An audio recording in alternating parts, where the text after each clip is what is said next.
Hello, wrestling fans, and welcome to another edition of the Supler. And I'm Andy Kwan. I forgot what I do at this point of the show. You know, the beginning, which is quite worrying. Hey, I've been locked in the house for 4 weeks. What do you want me to do? And with me at this time is Keelan Boulderson. Hello there.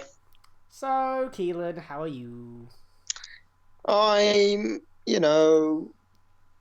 getting Surviving. through, getting past the initial like what the fuck is happening stage to Uh I'm just a bit bored stage. huh. I'm finding every day I'm doing something different, which is not good because I need to stick to doing one thing and just see it to completion. So like one day I did an EWR game which was broadcasted here. Okay. I got bored with How that many EWR games have you started and not finished remotely? too. We can't finish it. It's not a game that you could actually complete. It's not like EWR completed it, mate. It's not. Yeah, but you're like I'm gonna start a backyard fed and it'll take 52,000 real world years to get to the global, but I'm going to try. No, I give up. I mean, yeah. I've tried to. Okay, I've tried to. Right. So the two games that I've done, they are the Andy's Garden Wrestling, which was a pile of crap, and the other So one is that over? Is that been and gone? I can't be asked to go back. It's going to die eventually, so there's no point. So what I'm doing instead is a random 1998 game as the NWA, and Ric Flair is my champion, and he feuded with Raven Raven? Why Raven? because I bought Raven. Well, buy someone that's not Raven. I bought Rob Van Dam. So this is like ECW NWA. Basically, yeah, that's what I did. Yeah, but I mean, at the end of the day, I changed the name of one of my events and I forgot to change it again back. So I did like 6 events with the same name. So literally, It's WrestleMania. Oh, and it's WrestleMania. And it's WrestleMania. So yeah, my bad. Well, if you'd like to join us this evening, we do have a chat in this YouTube video. I'll rattle off all the people that are in the chat right now. Stussy, he says, "This is the XFL." Starbarns, which is Samuel, who can't make it because he says he is reporting live from day one of his NHS sanctioned quarantine. Get well Did soon. we ever get to the bottom of the is Sam actually Samuel or is he just Sam? He's just Sam. Oh, that's a shame. I'm sorry. We also have Antonio, who's waiting for test results. At least you're getting results, or tests rather. Test results. 2 feet. With the 2 feet. That's test. The child's not yours, sorry. Anyway, so we also have Tapa, prettiest boss. I think that's Bullet Club versus the Shield. Who says, Andy, thoughts on Bianca Belair? Yes. What else is? I have hair that I swing around against the world. Now, don't get mad at me, Keelan, but I've ordered food. So, for the first portion of our show, burger and chips. Thank you. What do you think? Messy, but Where did you get the food from? We got it from the Bear Pit here in Lincoln. This is not a sponsor. I just want to say that right now. So this is very messy. Have we got any napkins? Toy roll? Yes, we do. Right. So. And for 2 weeks running, Andrew decides to eat during a podcast. I mean, wait. Everyone's like, Andy, for God's sake, how professional. Okay, in my defense, we ordered this food for after this show, and it arrived early. I mean, at this stage, we should just do a super food show. You know what? It's Like, not a terrible idea. you could review takeaway. You could sort of document you trying to cook while Kim tells you how to do it. You could do all sorts. Well, yeah, I mean, like, I can describe the food for you right now. I mean, we're all together, we're all friends here, so I'm going to try and pick up this burger. My lord, it's huge. That's what she... right, so, oh my god. Jesus Christ, this... It's spilling out. Oh no, there's pickles. Ugh. What the fuck? No. No one likes pickles. God damn it. Okay. All Big Macs have pickles. Or are they gherkins? What the fuck's the difference? Oh my god. That is very good. I got a cheeseburger. A cheeseburger. Sam is freaking out in our chat, by the way. He's just like, oh, we're doing a podcast live on the internet. Let me cram my face hole with food like an asshole. But how can you enjoy the food while you're doing a podcast? I have to like sit down, put it on the desk, watch something I want to watch, savor the taste. I'm an animal. And you're just like, nom, nom, nom, nom, wrestling. Nom, nom, nom. Nom, wrestling. Nom, nom, nom, nom. I'm an animal. What do you want me to do? Here's the thing, right? I didn't mean this to happen. It just happened. A bit like WrestleMania, which we'll be talking about right now. So, Keelan, did you watch WrestleMania? Yeah. Like, I mean, it was on. I might have probably been scrolling Twitter to see who's dying from Corona instead while it was on, but... Yeah. Or getting into arguments with Karens and things like that, as I usually do. Keelan, you can't say that, mate. What? You can't say Karen. Karen. But apparently it's racist. Oh, I'm sorry. I didn't know that millions of years of evolution created Karen. Apparently all Karens, I say this in inverted commas, not like people who call Karen, but the kinds of people that would go up to a shop, even though they know they're completely wrong, but still ask for the manager anyway. They want the word Karen banned, basically. That's the new thing.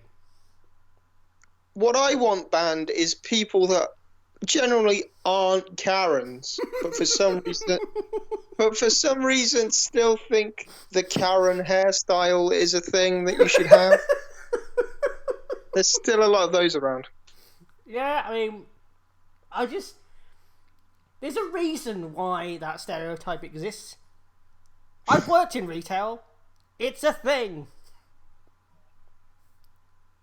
Like, the amount of people that would come up to my tills who are like, this is wrong. Like, no, I put that item there. Like, literally, like, what the hell? Like, God's sake, bloody Karens. I feel like we need a resurgence of Sharons. What's the difference? Well, it just balances out the Karens. Oh my god. It's balancing the Karens and Sharons. I mean, that's a tag team for Brawl, Sam. Karens and Sharons. But yeah. We need a tag team, the Karen and Sharon. That's what I'm saying. We need Karen and Sharon, the great tag team. But yeah. WrestleMania was strange. It was like the weirdest thing ever. Like, my biggest takeaway, just my overall biggest takeaway was, it was all pre-taped. So why the fuck did the announcing suck, the sound levels suck, and all that kind of stuff suck? You had time to post-produce it. You didn't even have to announce it while you were there. You could have just done it on fucking Audacity when you was at home. The first bit that was so... I think Eric Bischoff called it jarring. I think that's a perfect word. But the first bit that was so jarring was... Ken Dunn obviously panics when he doesn't have a crowd. Because he doesn't know who to pan to. So, like, I don't know if they gave the intern the first match. I don't know what happened. But my Kim and I were watching WrestleMania the Saturday, the first night. And during that first match, in one instance, there were 4 cuts in 4 seconds. We counted. Who? It was just like, Alexa Bliss, the Kabuki Warriors, and then fucking what's her face, Nikki Cross, and you're like, what in that? Why? It was like, I don't know. Is this what ADHD is like? I don't know. Like, it's utterly bizarre. I'm like, why do you have to do this many takes in like 82 seconds? Just use a good old fashioned hard cam that just stands there. Yeah, that's all it needs. Fucking stupid. Sorry, what? It's fucking stupid. But like, the problem, the other problem I have with it is, whereas AEW try with their crowd by having other wrestlers kind of fill the gaps where the crowd would be. Yeah, they have the natural heels and natural faces doing heel and face stuff. Yeah. With this, it was like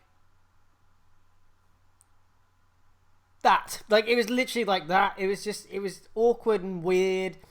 And it's supposed to be WrestleMania. You would think they would have at least a few of the heels and faces there, just kind of like, I don't know, interacting or booing or doing something at least. Like, that first match was the weirdest thing ever. And I think if any match went on first, it doesn't matter. It could have been Brock and Drew. It could have been anything. That initial match, that first match was always going to be weird, where it would just be like, what in the hell? I will say there is one element of this that I'm not going to say I enjoyed it.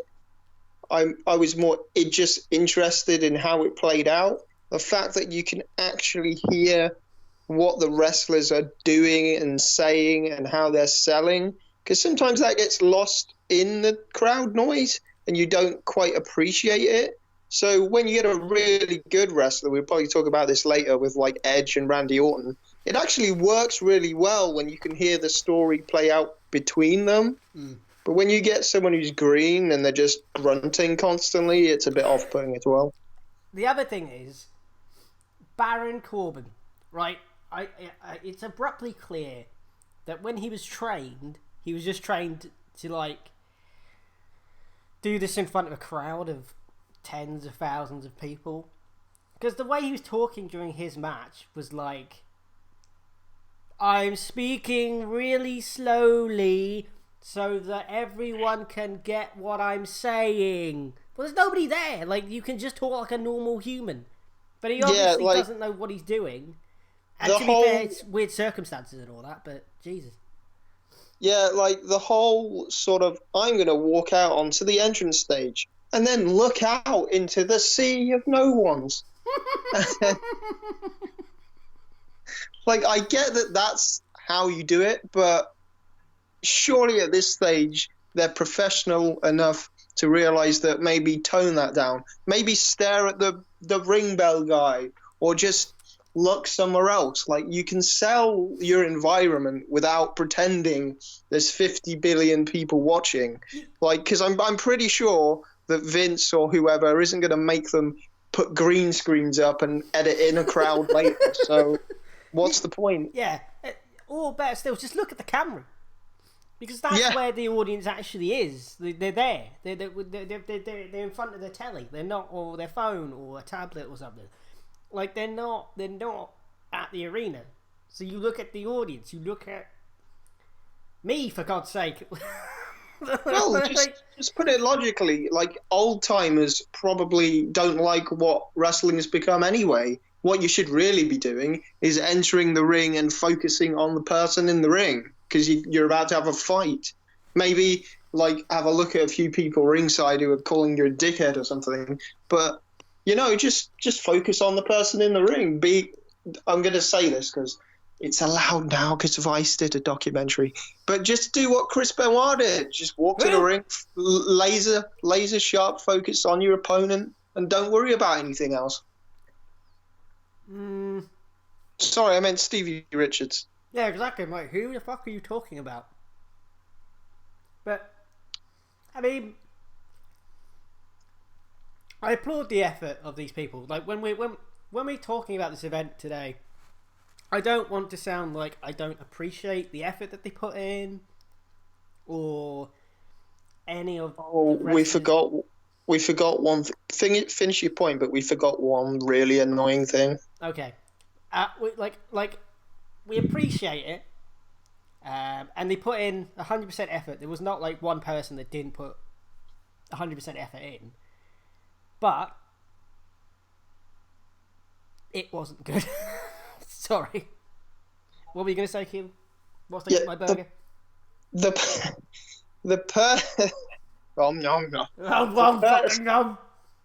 person who opened the show was Stephanie McMahon. Oh, fuck hell. Talking about how it's all about putting smiles on faces. Yeah, I had a smile on my face before you fucking told me to, you cunt. Bloody hell. But, like, I am like an advocate now of just cancelling all wrestling, because when she says putting smiles on your face and making you forget about all this shit that's going on. Yeah, it doesn't mean die of corona at the same time. It doesn't mean work your talent into like dangerous situations. Yeah, yeah, there's that of course. But as a fan, like I'm like, this isn't making me forget about all the horrible stuff that's going on. It's actually reminding me, because there are no people. There's no one there. It's weird. It's not normal. And anything that reminds me of stuff that isn't normal, I don't want to watch it. I don't watch television to like be reminded of the crap that's going on. Like that's not. I don't want that. And that's been my problem with this whole thing, and kind of the main overlay, I guess, for this show is this didn't put a smile on my face. It was a constant reminder that this is happening and this is a thing. And then also Charlotte Flair and what the hell. But like, I don't know. It just, I don't think it had the desired effect, at least in my opinion. I mean, there's obviously wrestlers that have gone out and said, that was really good, thank you for trying, I forgot about how bad the world is. I mean, there was a handful of matches that were definitely entertaining, but that's the exception to the rule. Most of it was just pointless. Yeah. I don't know. It's hard for me to get into something where it's just so jarring and strange. Well, I found myself constantly just counting who is in the ring, where the ref is, who the timekeeper is, like, to make sure that they're not over 10 people. Because legally, they're not supposed to have more than 10 people in the vicinity.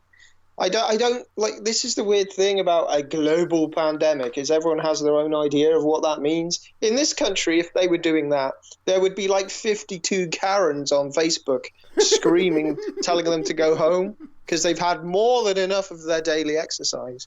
So, I mean, this is the thing, like, good for Roman Reigns, because why in the name of God, why are they still doing this? Which is the irony of it is that apparently, I don't want to spoil anything, but a report has just come out today, actually, from the Wrestling Observer that actually says that the early indications for the numbers for WrestleMania are not good. What a shock! What a shock! And noting that searches on Google are below expectations, and they were especially down for the second day, as well as the TV ratings for the pre-show were also down. But the thing is, but it was on FS1 and not USA, which has a lower potential audience, but still. The point is, though, I think we might have discussed this last week. The only real reason all this went ahead is because there's already a bunch of like advertising contracts locked in with it. So if WWE were to pull it, then Snickers and whoever the fuck else advertised then have a legal case to like sue them for not fulfilling the contract. So WWE have just gone through with it in the most haphazard way possible, just so they can say, well, we did WrestleMania anyway, so what are you talking about? But I mean, like, in a court of law, would that really work? This is the most unprecedented pandemic since the Spanish flu, and you're telling me that you're going to be a complete, I don't know, shithead about it, saying, oh, well, we're gonna now essentially sue you because you didn't put on this event. Like, I don't.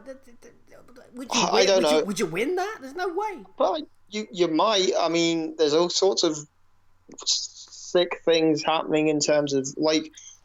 I've seen a meme on Twitter and stuff where people are like, "Why are there so many planes still landing, flying in and out of countries from these like right wingers who want the borders closed?"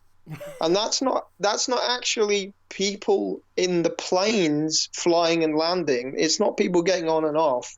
Apparently, airlines have to keep flying to maintain the routes that they fly in, and it's like a legal and monetary thing. As soon as they stop, they lose certain contracts. Wow. So we basically got planes flying around all day for no fucking reason. So there's all sorts of weird legal things that people are still pushing through because of the pandemic, instead of just being normal human beings and going, yeah, let's just have a break. Let's be a pilot from home. Let's go on Flight Simulator instead, for fuck's sake. That's mad. I didn't realise that. Christ. So yeah, with that out the way, WrestleMania, the first night of WrestleMania opened with a pre-show match they didn't watch, Cesaro versus Drew Gulak. I heard it was good, but I just didn't watch it. I think I watched it, but I don't really remember it. Because of the time, Who won? Cesaro did. But because also the clocks have moved over here, I wasn't sure what time everything started. So I was like, oh, I missed it. Oh well. But so the first official match was Alexa Bliss and Nikki Cross winning the WWE Women's Tag Team Championships from the Kabuki Warriors. It was a 15-minute match. I feel like it was too long. But I feel like whatever main first show match you put on, it was always going to suffer because people were like, it's WrestleMania. Like, literally, like, you do the big opening, which was like a the sort of big opening. Yeah, we had like that video of that Jack Sparrow rip-off guy. Why didn't they do it on a cruise? They should have all gone on a cruise and all got corona and got stuck on a cruise. WrestleMania fucking Princess Pirate or whatever the hell those ships were called. I have no idea. But yeah, there was that. As far as a match goes, it was all right, but yeah, I thought it was a pretty good match. Like, it wasn't the best match ever, but in terms of them having to work with no one in the audience, I think they did a pretty good job of grunting and selling. I don't know. It was just weird. But okay. It was a match, fair enough. And then Elias takes on Baron Corbin.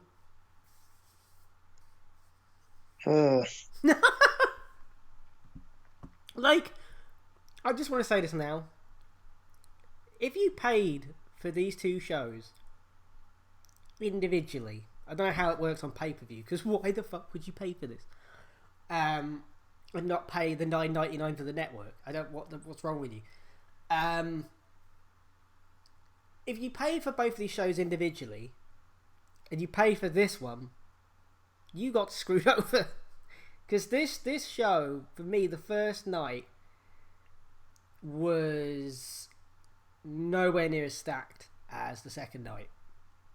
And I don't think, like, during this match, I literally just got like completely, I don't know, I just got completely bored and just started looking at my phone, doing anything else.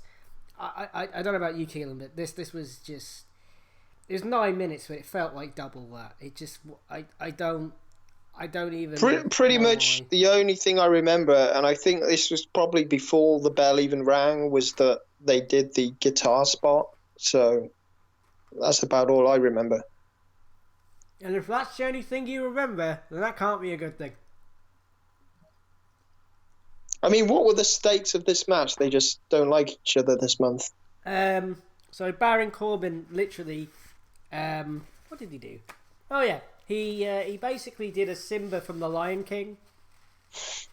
No, it's not Simba. Okay, okay. You've got to elaborate on what you actually mean by that, because that's also a rude thing. So No, it's not that. I got the name wrong. Mufasa in the Lion King. Have you seen the Lion King, right? yeah, we all watched it together in City Hall in a weird special day of watching nonsense. Yep, that was the thing. So basically, you know how Mufasa is just like sort of hanging there, and he's just like, no, don't help me, damn it. And he's not Vince, but I can't do James Earl Jones, okay? Basically, Baron Corbin like just takes him out, so that Okay, right. Okay, Elias falls from this they're balcony. they're not. Okay, a balcony. I was going to say they're not like on the side of a mountain somewhere in Africa. No, but that would have been far more entertaining. So then, yeah. And then it cuts, and then it cuts back, and it's clear that they obviously edited this, because he's just like, I don't know, spreading on the fucking floor. Oh, so it's like the old Kurt Angle getting slammed off a balcony, and then the camera not being there, and then he's in a wheelchair for 2 months. Yeah, minus the wheelchair, that's it. And it was just like, stupid. And then this match, if you do that to someone and then you have a traditional wrestling match, stupid. like literally, they just had a normal match. It wasn't like a no DQ match or something like that. Oh, it should have been an 80s scaffolding match if that's the case. It should have been something. No, just a regular match. Then again, Edge and Orton kind of had a weird scaffolding match in the end. When was that? They got on top of a truck, but it looked like a fake truck. But never mind. Oh, you mean at Mania? So, did you say Edge and Christian or Edge and Orton? Orton. I thought you said Christian. Oh, maybe I did. Sometimes I'm insane. I don't know. Ah, fair enough. I was like, when did that happen? What are you talking about? Okay, you'll be glad to know I'm done with my food.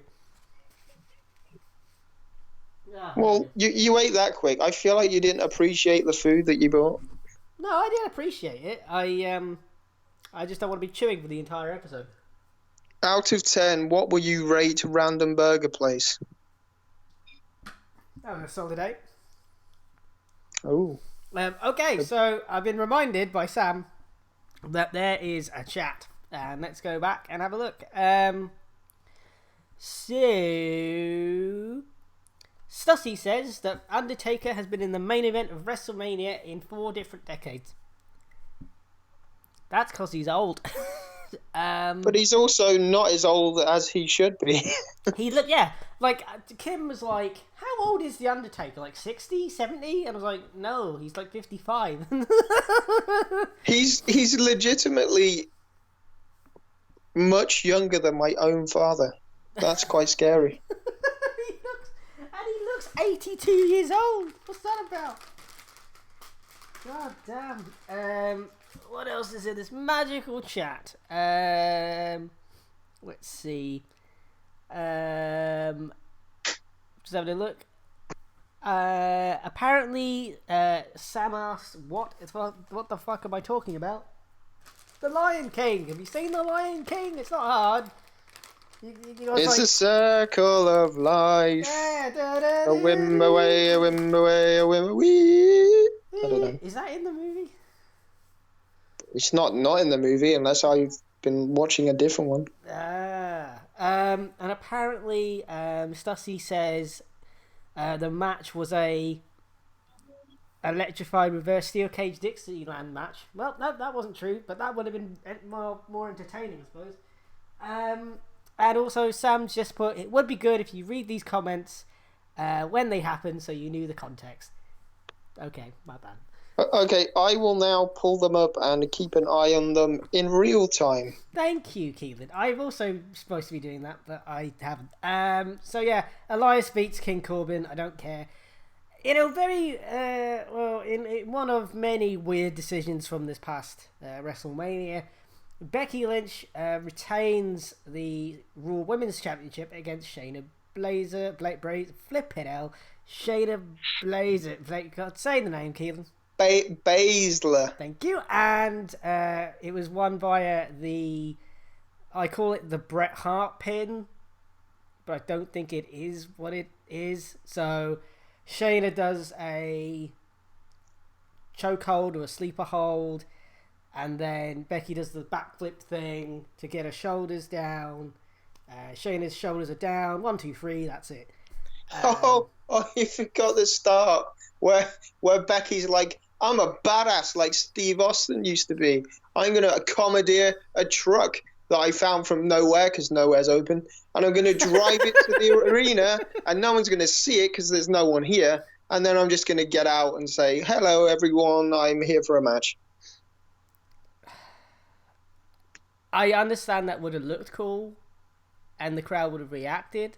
I'm not even sure if it would have been a good idea in the first place.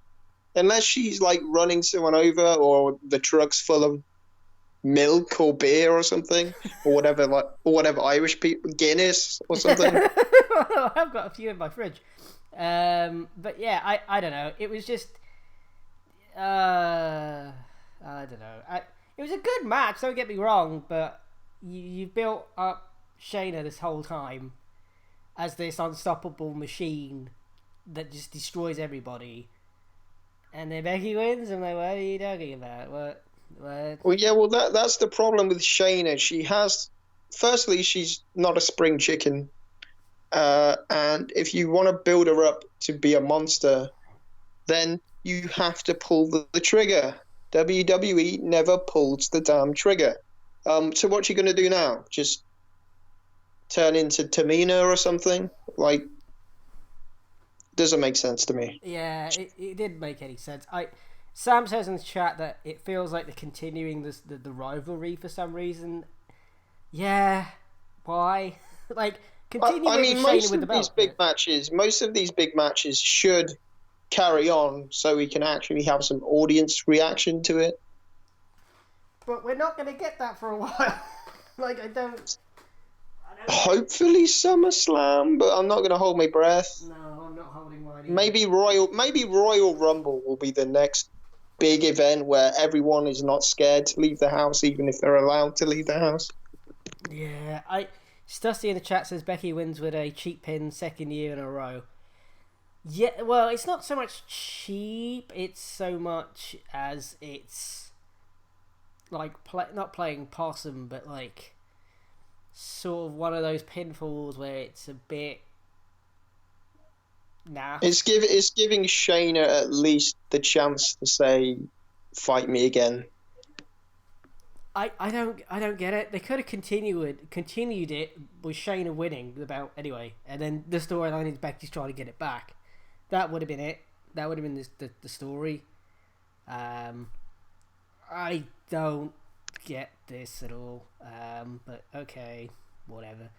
The next match, which I actually said to Kim, this is gonna be really good. You're gonna be so happy. This is gonna be the best match you've ever seen in your life. And Kim's like, yeah. At this point, Kim was just like, oh Jesus, like, and I was like, no, seriously, Sami Zayn defending his Intercontinental Championship against Daniel Bryan. It's gonna be the best match ever. They spend half the match running around like complete gobshites. I felt really bad for Brian doing the running out of the ring dive into the barricade in a really bad way, and it's like there's not even anyone behind the barricade.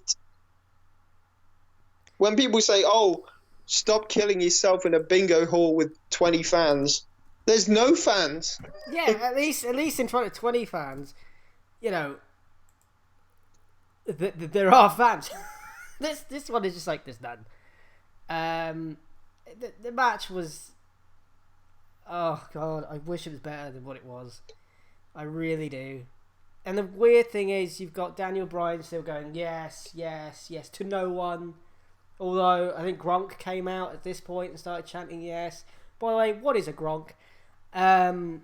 He's the 24/7 weird whatever champion right now.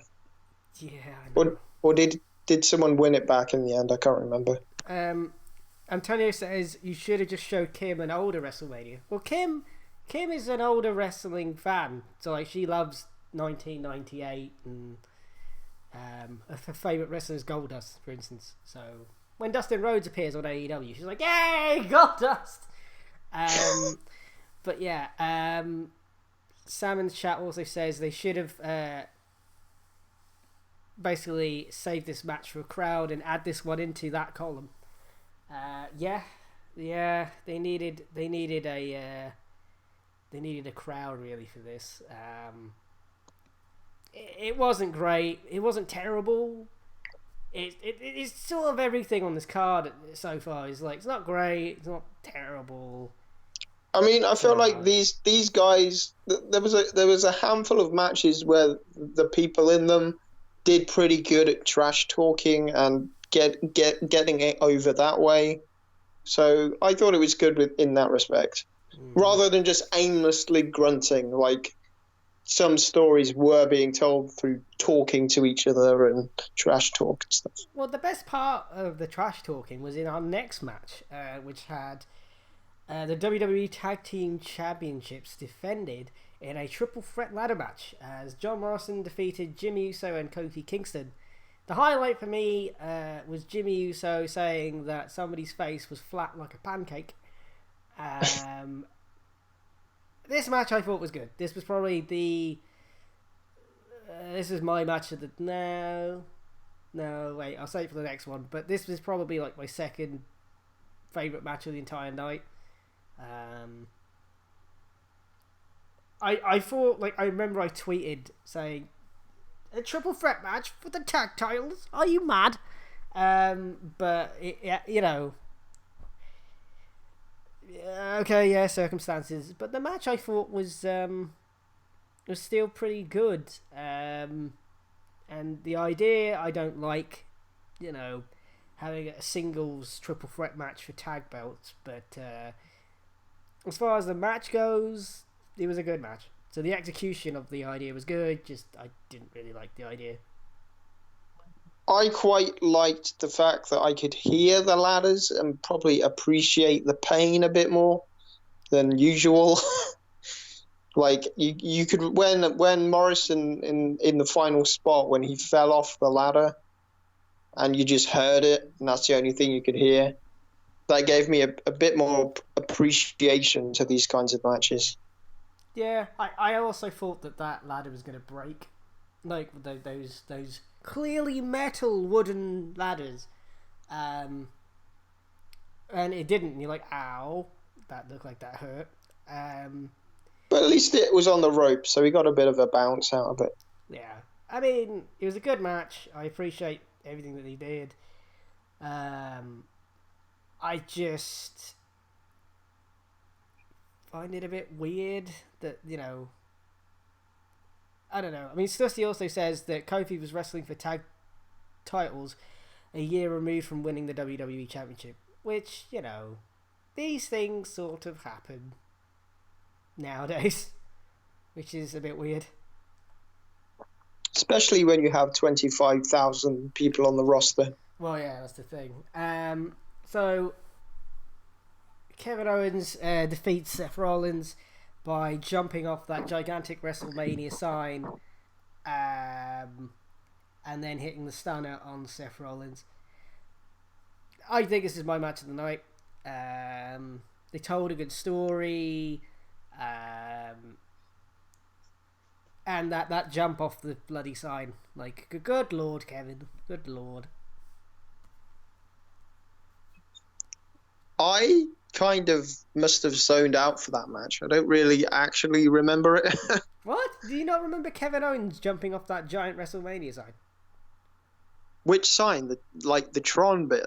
No, like, you know, on the side of the arena they had that giant WrestleMania sign that was clearly supposed to be on the actual stadium staging. Hmm. Did you not notice this all night?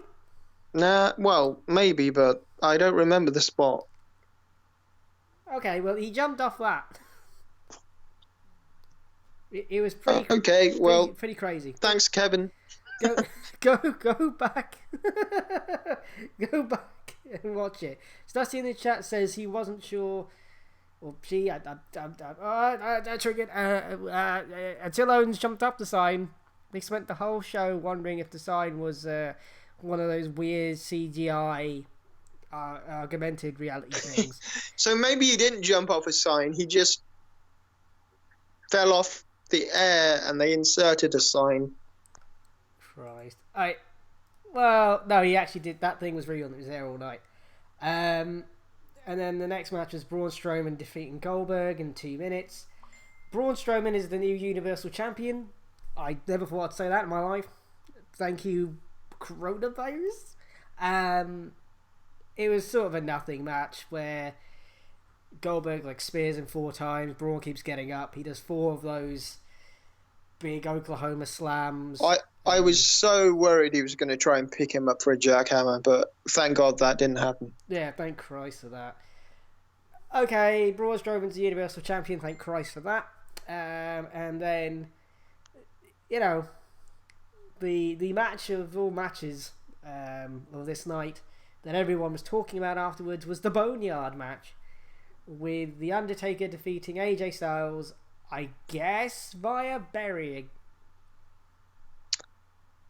His hand was still poking out, so in folklore, if I'm going by past buried alive matches, AJ Styles is still alive, but he did have some mud on him for a while. Well, should we just talk about this match? I don't know what to make of it. It is my favourite. Okay, I don't know if I want to go over the entire night 2 either, because we're going to be here all night. But if you compare this with the Funhouse match, Mm-hmm. I preferred this one over that. I feel like this one, because it was still somehow grounded in reality.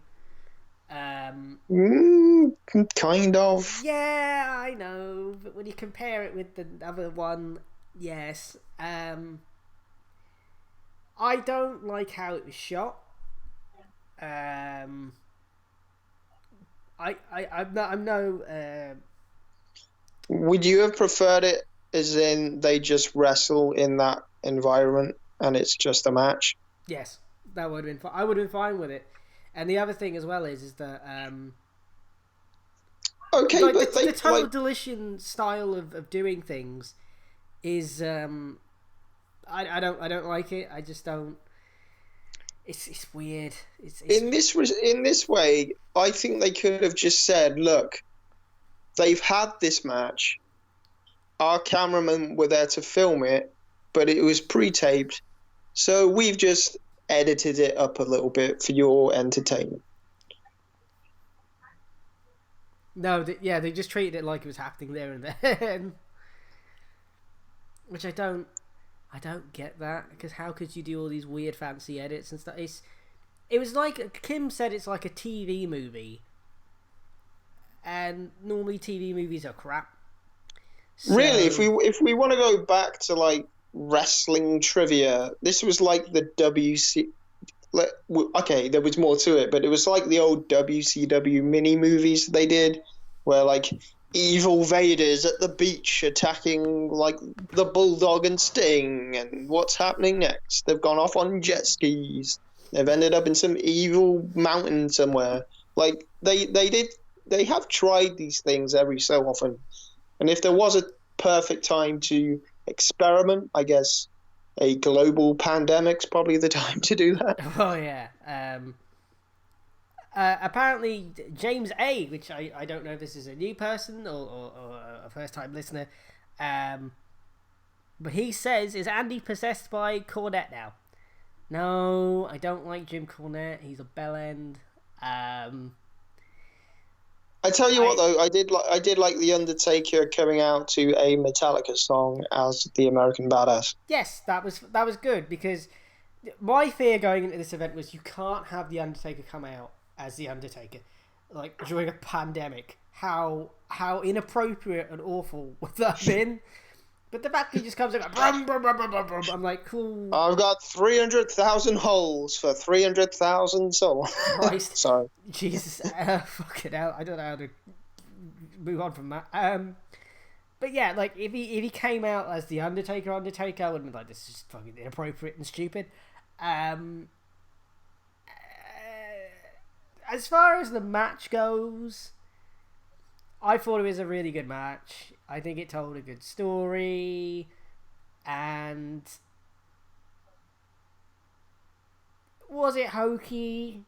Yes, but it's an Undertaker match. So what are you expecting? And it's also wrestling. Like this is just gonna happen sometimes. Yeah. We need to sort of get over that. I thought this match was fine for what it was. A weird ending to WrestleMania, but hey. Sam says in the chat that his favourite bit was when the shovel broke and they had to pretend like it didn't. I don't remember that at all. I have to go back and look at that. I do not remember the shovel. Wait. So they were just beating each other with a big stick. They could have edited this, couldn't they? It took them like 8 hours to make this bloody thing. Oh, they could have edited loads of things out of this show that they couldn't be bothered to do. Well, I mean, Stussi asked, does this make AJ look worse? Considering everything you said about The Undertaker leading up to the match, being like old and he's whipped and all that. Nah, it's just The Undertaker. Well, I feel like with a lot of these things that, like, they can still have another match in a more normal setting. So it's not necessarily the end. Yeah, like, I don't... Oh, yeah, M. Gunter in the chat says that the barn exploded, but we didn't see Cole get off the roof. So... So they're dead now. Yeah, so that's what we have to suggest, is that they're dead. So the only person that's left is Luke Gallows. Is that what we're supposed to believe here? I don't know. Anywho, speaking of things that are buried, Charlotte Flair defeats Rhea Ripley on the first night of the first night? What? The second night of WrestleMania, as she wins the NXT Women's Championship, because I joked about it. I really did. I joked, this will make people want to watch NXT, but then NXT beats AEW by 1,000 people this past week. Was that the whole plan, to send Charlotte there just to boost NXT? What other reason is there? Because, in other words, why isn't Ripley just being brought to the main roster instead? God knows. I don't know what in the hell they were thinking. Oh Jesus! There's a cat. Hello, cat. What are you doing? Wait, what? There's a cat. Wait. This is my house. Oh yeah, this is the other. We forgot to mention. Keelan has moved away. He's gone back home. We I don't. ran away because Corona's scary, and I didn't want to rely on Andy to do things for me because that would make me emasculated. Okay. So, what? Wait, does your family have a cat, or is this cat just walked No, in it's off the just street? out. It's just out. I'm in the conservatory, and it's like right at the door where I am. Wait, so is it just going like meow, It's kind of meow? freaking out. Is it just staring at you? Hello. Oh, now it see me. Quick, Hello, Kieran, cat. take a picture Do of you it. like Do you like WrestleMania? No. Oh, he's gone. Oh Doesn't well. like WrestleMania. Oh well. Sam says someone call Karen Baskin. I don't know who that is. Who's that? No, don't do that. Don't do that. Okay. I haven't seen Tiger King. Unless you want a husband to disappear. I literally haven't seen Tiger King. M Gunter has a piece of news. Rhea's visa ran out after Mania and she can't fly back. So that's why she lost. What? So Okay. I apparently I read Carol as Karen. I said Carol. Hello, cat. What are you doing? The cat is saying hello. Quick, go up to the glass and get your microphone or whatever it is and just put it right up to the glass and let's see what happens. Cats can't speak through glass, Andy. Yeah, but you could hear the cat go meow. It's not difficult. I don't think that will happen. I'll go on. Give it a go. Hello, cat. Say something. Hello, meow, meow, meow. Oh my god, that's amazing! So okay, that would explain why Charlotte Flair lost then, if she can't literally stay in America. Fair enough. Question: why would you put title on someone whose visa's about to run out? I don't make the decisions. Oh, God's sake. Well, speaking of decisions, 1 second. Antonia says, Andy, there's something wrong with you, isn't there? No, I've just been locked in a house for 4 weeks. What do you want me to do? Okay. Which bit is wrong with him? There's a big list. Pick one. There's not a big list. Anyway, so Aleister Black defeats Bobby Lashley after Lana was like, spear him, and then Aleister Black like kicks him in the head with Black Mass. The end. Is Lana an idiot? Yes. Yes. Yes. It was again another all right match. Not terrible, not great. It was just okay, fair enough. But then let's just say this was it. This was the moment of the night for me. For this entire event, I have wanted this to happen. Otis and Mandy Rhodes. Rhodes? No, that's a different person. Otis and Mandy Rose. Oh, hello, Mandy. Heart emoji. Send. Like literally, it's like the greatest thing ever. It literally is the best moment of the entire. But who is in the control room? Who's the guy that like figured all this out? I mean, we all figured it out because we all have televisions and access to the internet. But like, who is this person going to be revealed? Is this going to be like the anonymous GM? Is Hornswoggle behind all this? That's never going to be answered, Keely. You do realise that, right?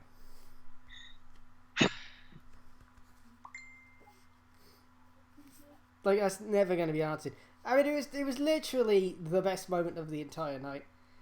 I was just like, yeah, I've never actually been happier in my life to actually see that take place. I was surprised because this is usually the kind of thing where Vince does the opposite and then shits his pants with laughter backstage, and everyone else thinks he's a fucking crazy person. Like, no one needs love, damn it. Like, I just thought it was really good. The match was basically Dolph Ziggler beating the crap out of Otis for the majority of it, from what I can remember. And then Mandy Rose comes out and basically costs Ziggles. And then Otis and Mandy kiss. And then Otis walks off with Mandy Rose in his arms saying, "She's very pretty." Which is fair enough. It's definitely not the Attitude Era. Yeah, okay. I mean, I thought this was perfect. This was spot on. This was the best part of the entire 2 days, in my opinion. They actually went through with something. I didn't watch Raw, so I hope they didn't fuck this all up in one day. Yeah, I don't know either. I haven't seen Raw either, but here's the thing. This would have been great if they had a crowd. I guarantee you every single person in that building would have gone fucking bananas. And they didn't, because there was it's so annoying. There was so many things like that could have just cemented new talent, but there was no one there. Nobody there. Not one human being. Again, like Sam said earlier, we should put this in should have saved this for an audience column. But hey. Oh Christ. Alright, so the last man standing match then. Edge defeats Randy Orton in a 36-35. Now, I'll preface this with, before I watched that match, I watched the Edge 24 documentary, which literally had me tearing up. So I was as emotionally invested in this as anyone probably could be. And to start with, maybe half of the match, I thought it was match of the night. And then it kept going and going and going. It was 36 minutes and 35 seconds. Sam asked what that meant. I have never been more bored in my life. I literally went for a piss break, expecting the match to be over by the time I come back, and it was still going on, and it was still in that gym, and I'm like, what is happening? I mean, they spent about an hour climbing around a truck, just like standing on it and like not doing much. Yeah, like they even did like a Benoit type of thing where it's just like literally strangling them on a gym equipment, and I'm like, a couple of days ago, guys, that Dark Side of the Ring documentary came out with, and it was all to do with Benoit, and you really doing that spot? Like, are you stupid? I don't know. It was. I don't think this was the best way to reintroduce Edge in a 36-minute match. I think you could have just like cut out half the crap, done it as a last man, not as a last man standing, as Stussy says in the chat, as a Falls Count Anywhere match. Because yeah, last man just standings are not good. More of a just kind of a brawl backstage because they hate each other, and eventually it gets broken up, and it wasn't too long, and then you have a proper match at SummerSlam or whatever comes after that. Yeah, like last man standing matches for me are always going to be a bit crap because it's just like stuff happens, stop, stuff happens, stop, stuff happens, stop, because every time they stop, the referee counts. And it's never going to be good. I don't know. I was disappointed with this because this was the one where I was like, all right, this should be really good. And I was like, it's just going on and on and on and on and on and on and on and on. And I'm like, Christ. I mean, why is this taking so long? Again, the right person won. It ends with a concerto from Edge. Well, that's another trouble with all this. Like WrestleMania, they always have at least a few, typically at the end as well, of those matches where they have the babyface payoff. Well, you can't have the babyface payoff with no one in the arena. they need to carry on the feud, and it's all out of whack now. Like, Orton's practically got brain damage. Edge won. Where do you go now? Yeah, that's it. It's over. I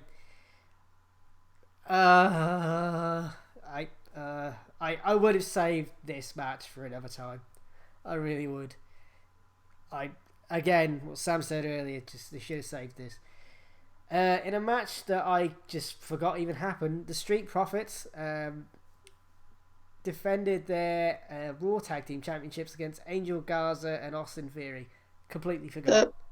I mean, it was a short match, pretty good match, athletic match. Not much else to it. I mean, it was fun. It wasn't 25,000 hours long like some of these matches.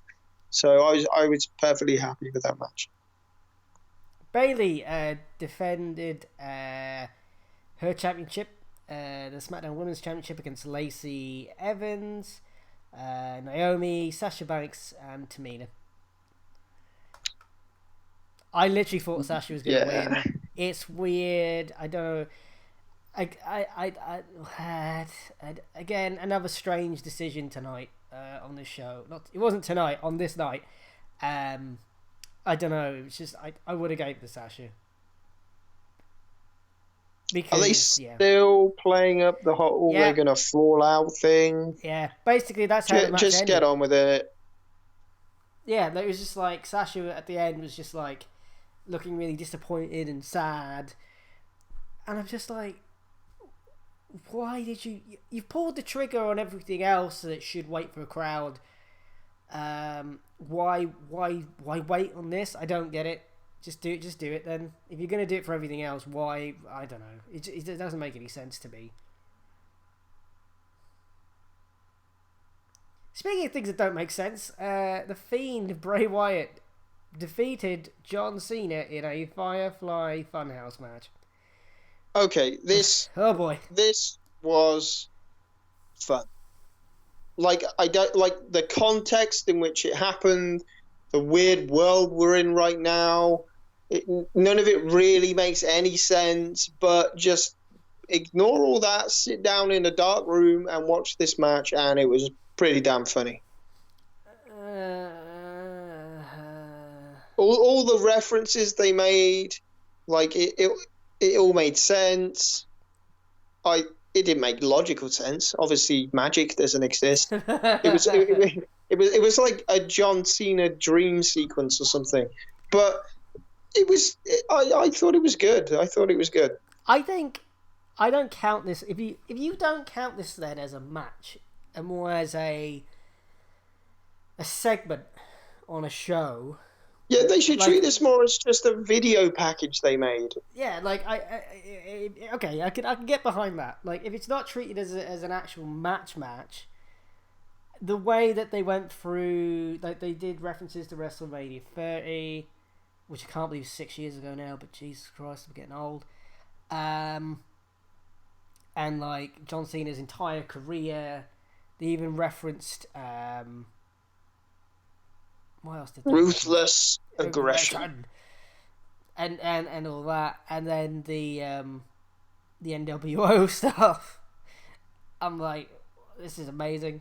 I like how they were actually still too cheap to actually use the proper set. Yeah. It sounds like a shit version of it. Yeah, it's like an awful version of it. The other thing as well is they basically had a Vince McMahon-esque puppet. That's good shit. Which was funny, but it also means Vince also doesn't actually care when his superstars leave. So, I mean, you know, it was good. There was like a weird 80s thing though, from like, I think Bray was meant to be Hogan. Or just the Hogan-like character. I don't know. And then introduces Johnny Largemeat, which sounds like a character I would have created, but, you know. It is what it is. It was bizarre. It was like a fever dream, which I guess is the point of it. okay. Personally, I though, don't hate like it, but I'm just a bit like, what? personally, I like because it started off as if it was going to be a match.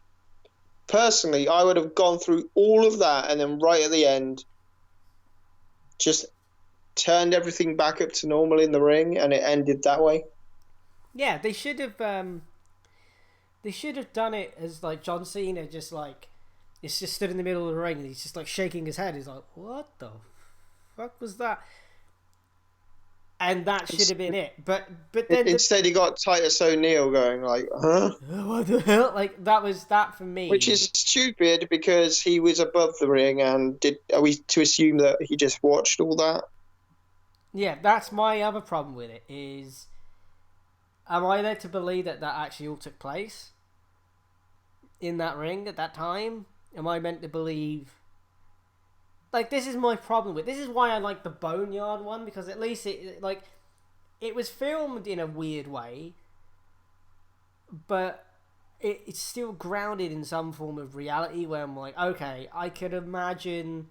Yes, the Undertaker's spooky and he has magic, so he has flames come out. I know what they should have done. They should have, at the end of both these shows, just right at the end, they should have panned into Vince McMahon's actual back garden where he has his swimming pool, where they used to like write the scripts with Pat Patterson or whatever. And then it should have just been Vince going, "What the fuck are you talking about?" And just like thrown it into the swimming pool and been like, "I'll see you next week, pal." Like that. Like it was a dream, and we just take like it wasn't canon. Just some weird shit happened once. I don't know. If they treated it like it was a segment, I would have been fine with it. Because there's been, I mean, Sam says why the wrestlers bounce off the ropes. Wrestling makes no sense. Yeah, I know. So that's why I would have accepted this as like a segment. Because Lord knows there've been weird stuff over the years. Even in like the Attitude Era, in the greatest time period in the history of the world. Well, let's not forget they once took Midian backstage through some weird like tunnel and threw him into a pit of CGI fire, never to be seen again. And then he came back as Weird Midian, as part of the Ministry of Darkness. And it was the weirdest looking random segment on a pay-per-view that you could ever see. If no one's ever seen it, I don't even know if it's on YouTube, but it just looks so dodgy. Like the animation to it was like a bad video game. And that's the thing, is that weird things will happen. So alright, I'll accept this for what it was. Okay, great. It was funny at times, so okay, it has that too. But what do we think about Matt Hardy? Because obviously this is all in a roundabout way sparked by the creativity of Matt Hardy. Yes. At least that's how I look at it.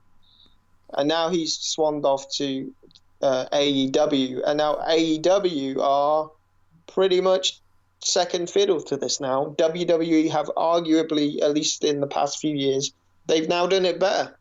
So, and my thing with it happening in AEW is that AEW has so far in its existence, it's been like the more serious show. It's treated more like a sport. It's treated more seriously and legitimate. There's no hokey weird shit besides from the Dark Order, but even then that's sort of now just become a Vince McMahon parody. I don't think the Matt Hardy stuff fits in the world of AEW. Having Jericho argue with a drone in AEW. I mean, to me that's funny. I don't know. I like that. That was fun. I don't. It's like I don't get it. Because Jericho's an ass, so we're just laughing at Jericho for being a complete ass. Or a hole of the arse, as Matt Hardy said. M. Gunter in the chat says that WWE also now has, well, not now has, but has Jerry Borash, who worked with Matt on the final deletion stuff.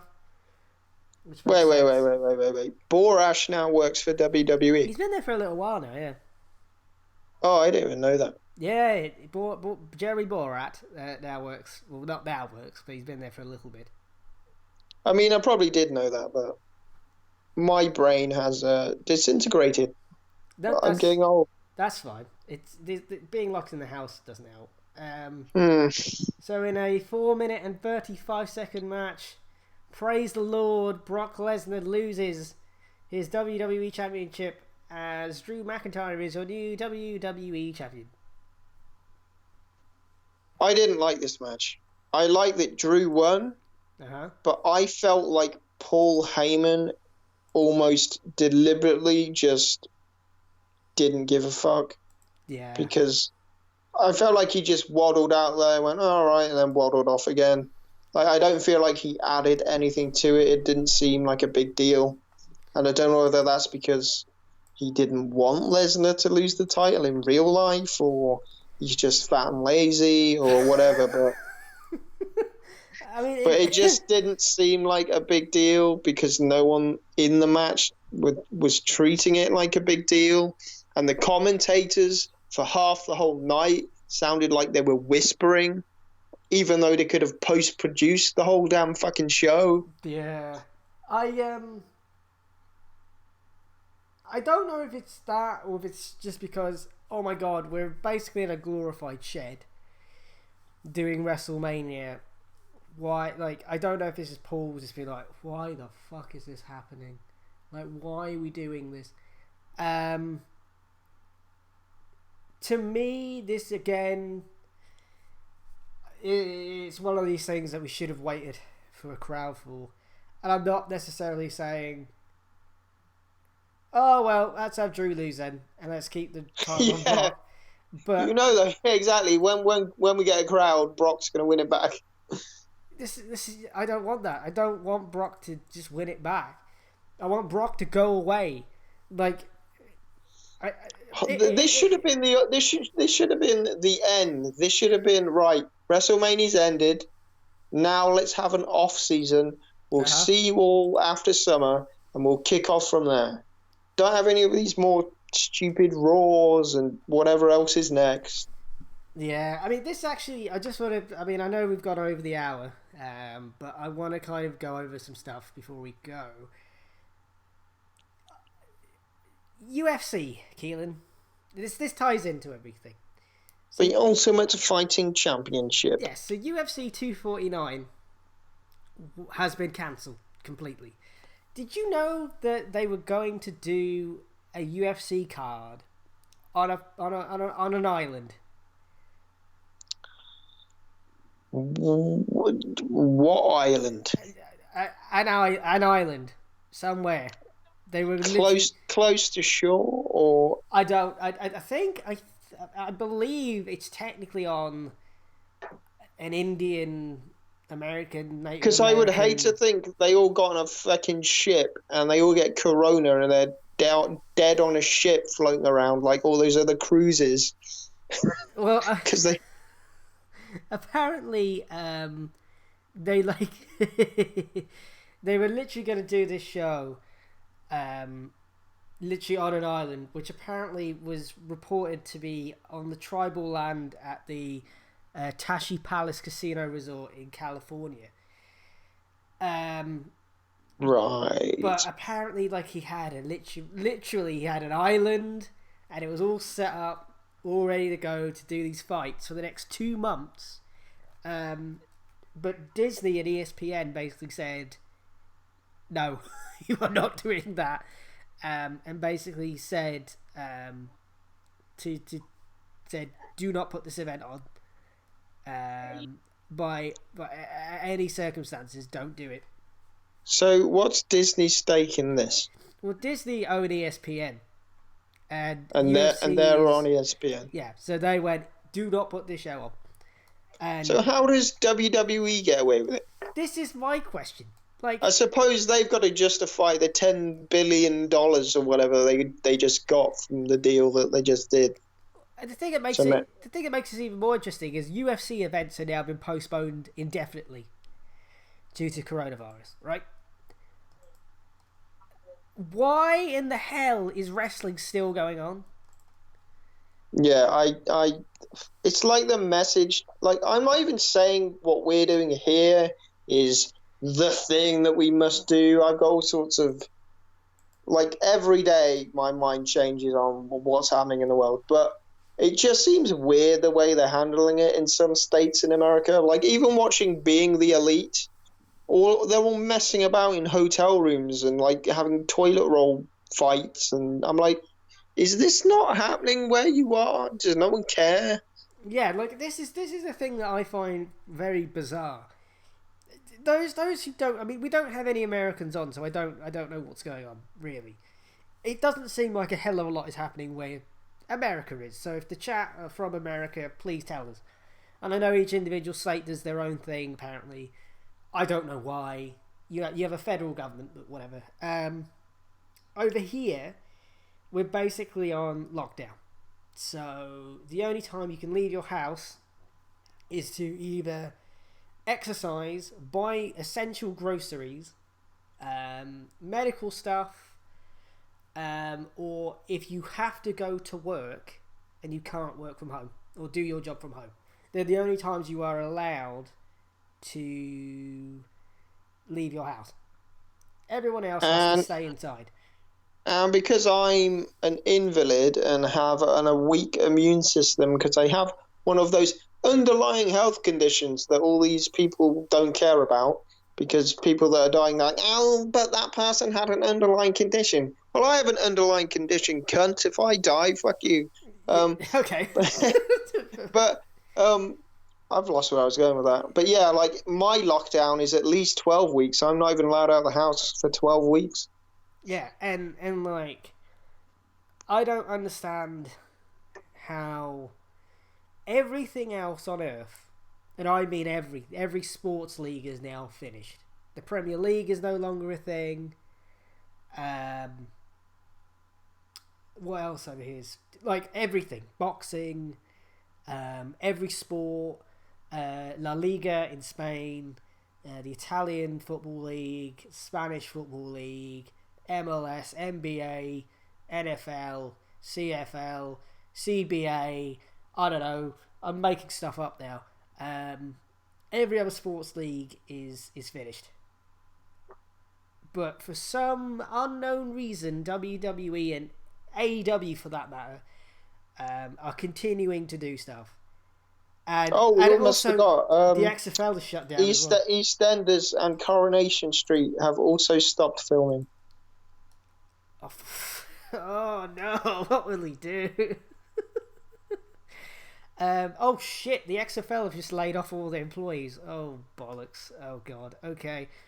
In a post on Twitter, ESPN reporter Field Yates said that the XFL has laid off all of its employees and all operations have been suspended. This comes as the XFL prematurely ended its inaugural season last month, and some of its players signed with the NFL. Another report suggested that words thrown around was shut down. XFL will pay all of their employees through Sunday, and there's no word when or if the XFL, will resume operations. Vince, it's a sign. Just stop doing it. Yeah, so basically, a whole load of people have now just lost their jobs, which sucks. Here's the thing. If Vince's own XFL is no longer a thing, could somebody please explain to Vince why is WWE still here then? Because no one in the mainstream actually gives a damn about wrestlers' welfare unless they're dying from murder-suicides or, like, drug-related things. I honestly think it flies under the radar because no one respects it in the first place. Yeah, I mean, Sam in the chat says Brawl is still going, but nobody cares. Antonio is from New York City, so if he in the chat can, like, describe what's going on where he is, because I think the entire city is, like, the worst place on Earth right now. I think it's a bit like us, where maybe in the first few weeks where it's like, stay the fuck home, but we're not necessarily going to stop you. Stussy in the chat also says that WWE don't want to lose the title of the longest running weekly episodic TV show in history. Who cares? Who cares? Like they have enough footage. They have enough footage. They have enough good editors to repurpose footage. Just what? Okay, we've had this documentary on the network about ruthless aggression era. Just put that on the fucking time slot, or put the Attitude Era series on the time slot. They've got so much content they can dish out. Just use some of it. Because, like, the shows where they put on WrestleMania 30 on ESPN or Fox or whatever station it was, I'm not American, soz. Those shows did really well. So just put those on. Like, no one's gonna complain. Like, I don't think a single human being on Earth, unless you're some fucking idiot, are gonna complain saying there's no wrestling this week. What the hell? Like, I'm telling you, I was on the fence of on the argument, and I was on the fence of, oh, they should just shut down wrestling. Oh, just keep the wrestling on. It's a distraction. My problem is these shows, even AEW. I literally have only just watched last week's episode today because I've had to psych myself up to watch these shows because they're so fucking bizarre.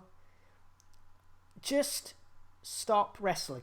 Just stop it. Just don't do it now until this whole thing goes away. If WWE has to kill 3 hours, okay, open up hour one with a live or not live chat show style show. Have Steve Austin or whoever do a snazzier version of a podcast.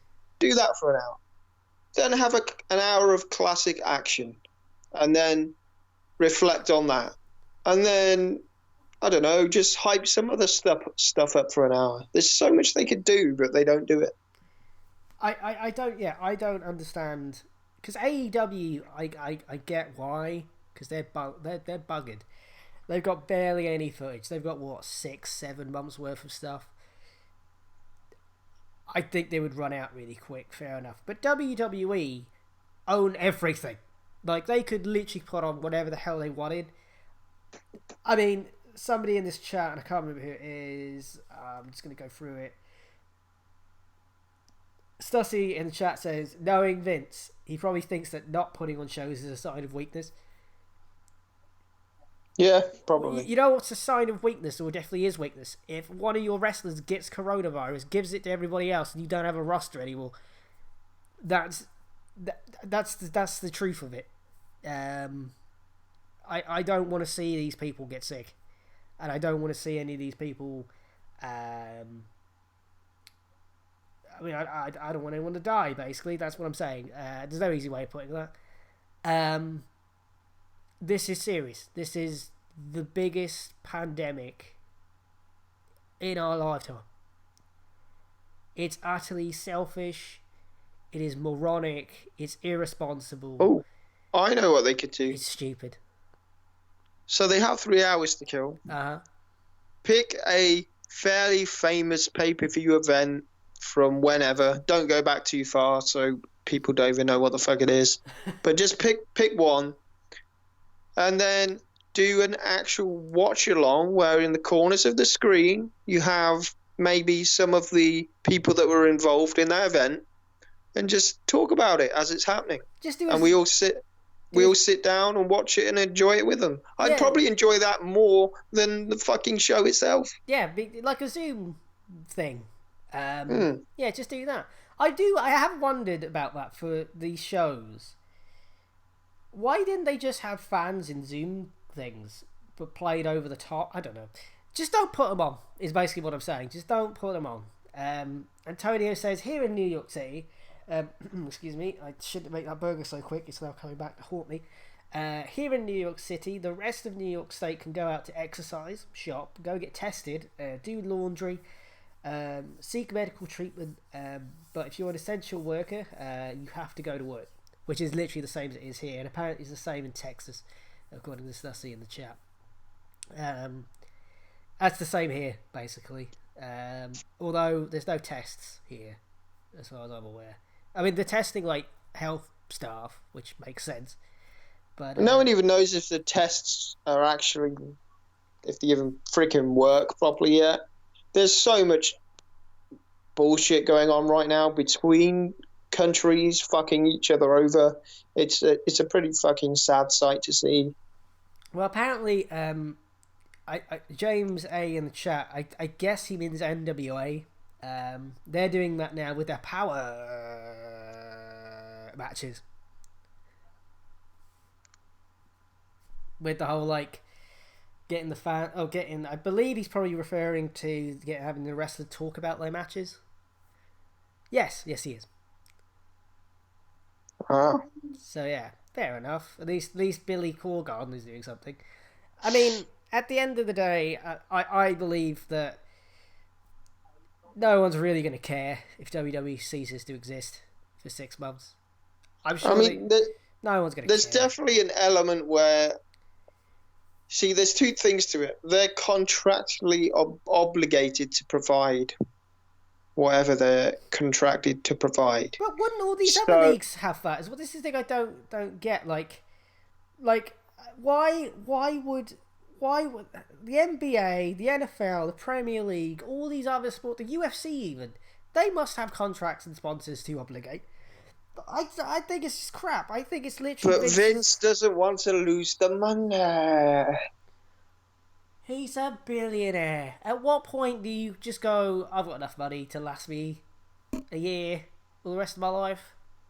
Fuck it. Like, at what point? Apparently, the Revival have also just been released. Where they're going, I don't know. Home, probably. That's where they're going. Yeah. Yeah, they're staying at home, Andrew. Where else are they going? I'm actually more surprised that wrestlers haven't caught this, because if anyone is traveling around, tired, weak, day in and day out, shaking hands and meeting so many fucking people, it's wrestlers. I'm quite surprised more haven't actually got it. Not that I'm wishing that they've got it, but it is quite interesting that they seem to be generally okay. Yeah, I mean, my thing is, it's actually a miracle that they haven't actually got anything. Like, as far as we're aware, no actual... I mean, there's been a few people that have been in self-isolation, but I mean, I don't think there's, as of right now, touch wood, there hasn't been anyone that's actually been reported to have coronavirus, unless I'm wrong. I mean, if Boris Johnson is our nation's wake-up call, then maybe Vince needs to get it, so we can go, oh, okay, this is fucking stupid. Let's stop all this now. Yeah, I mean, I think they should just stop. Even AEW. I mean, okay, apparently Dana and Rey Mysterio were isolated. But that could be just like, I mean, I'm isolated. It could just be because they have high risk if they do get it, kind of deal. Yeah. I mean, how many knee surgeries has Ray had, and how much substances has Ray consumed in his lifetime? He's probably got some kind of weakness going on. If all the wrestlers from yesteryear were dying from hearts that were overgrown and shit and having heart attacks, then a lot of these guys probably are quite weak to certain things if you think about it. Yeah. So maybe they shouldn't catch any of this. I just think they should just... Oh, my phone just went off. That was weird. I just think they should probably, like, not do the wrestling. Why are people trying to ring me? Please stop. Thank you. I'll call... It's my friend. I'll call him in a minute. Friend! But yeah, Disney have delayed Black Widow, and now all the toys and merch that they had making to the stores have been stopped. I mean, WWE just needs to stop being selfish and just stop. Even Dana White, this is my point, and I'll end the show on this. Even Dana White, right? He was like, I'm going to put them on a private island They can all fight on fucking this private island in the middle of pissing nowhere and put on these shows.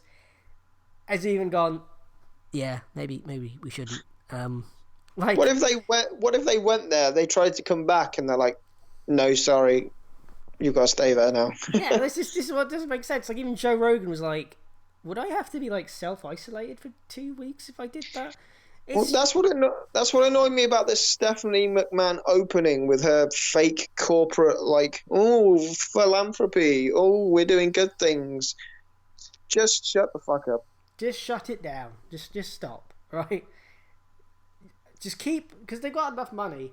Just keep paying the wrestlers through to whenever this ends, because UFC is still. I guarantee once this is all blown over and there won't be any heat for them releasing wrestlers, there's going to be a point where Vince considerably cuts back on the roster, which is probably needed anyway because he doesn't use half the fucking roster. So let them go to AEW and the Indies and actually have a career again, because he's just hogging everyone at this point. Yeah, I think it's probably time to just stop. Yeah, well, we've been doing this for 90 minutes, so I think it's probably enough. I think people are bored of hearing us talk. So, that was our WrestleMania talk. I mean, the Revival are gone.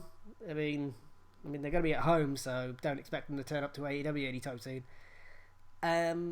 So yeah, this has been the Supler. I have been Andy Kwan. I have been Keelan Balderson.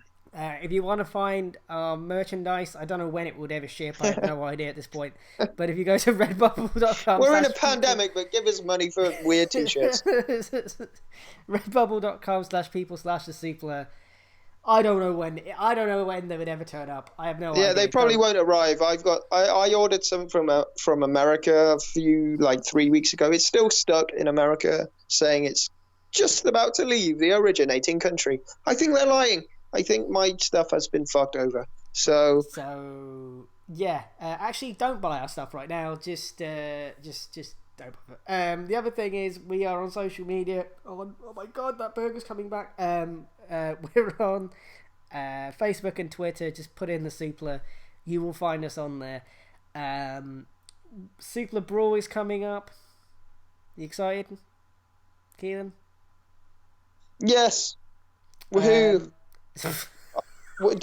Do I get to challenge Brendan yet? I don't know how that works. I put the challenge out there. Somebody tell me. Sam, tell me, am I going to get the title? I mean, no, it's not fixed or anything. Am I going to face for the title? It's rigged. So there's that. It's a Super Brawl, and you can go back and watch other ones. We have a gaming channel where you can go back and watch past adventures of Derek doing various things. If you don't know who Derek is, then go find him on our Super Gaming channel. Various things. He tried to be a BMXer. He tried to do UFC. What else did Derek try and do? I mean, everything. He literally tried everything. He was a gangster in Grand Theft Auto. He's done it all. It's Derek. Go back. If you want to have a laugh, please go back and watch that. There were other things not involving Derek, but fuck it, it's Derek. So yeah, that's that. I think that's everything I need to plug. This goes without saying, please stay safe, don't go outside, and we'll see you again soon. Don't know when. We will be here.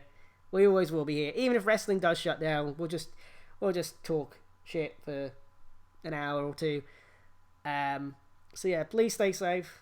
Don't do anything stupid, and we will see you another time. Probably next week. Yeah, it'll be next week. Bye.